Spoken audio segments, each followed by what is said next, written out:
After the war had developed, I graduated from high school and went to the University of Tennessee for a year, and I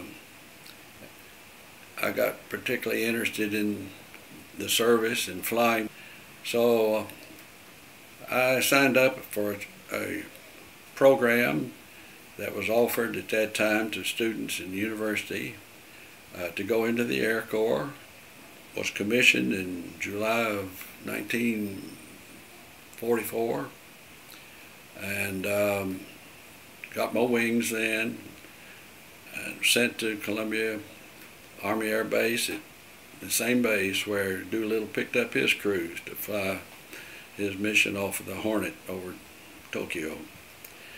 Quite a thrill to me to be able to fly B-25s, and I was sent overseas to India, where I was based in a B-25 group.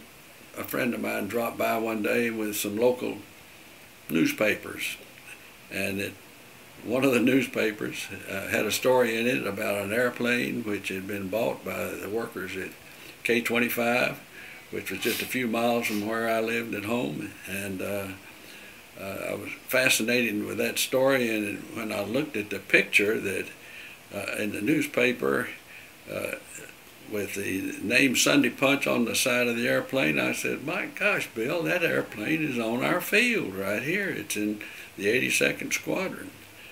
So I went to my commanding officer, a fellow by the name of Colonel Dalton, and told him and showed him the newspaper.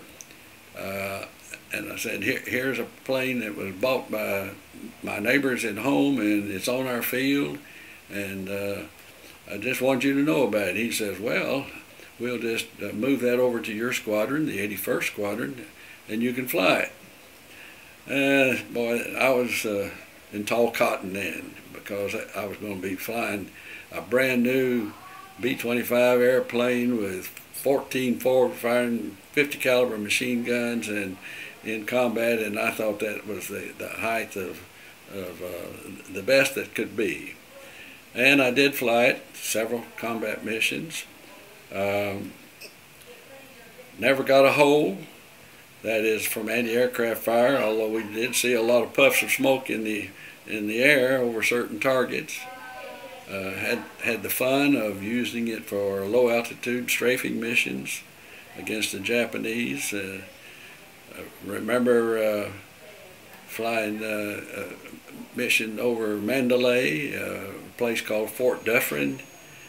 It was just a great experience flying that airplane.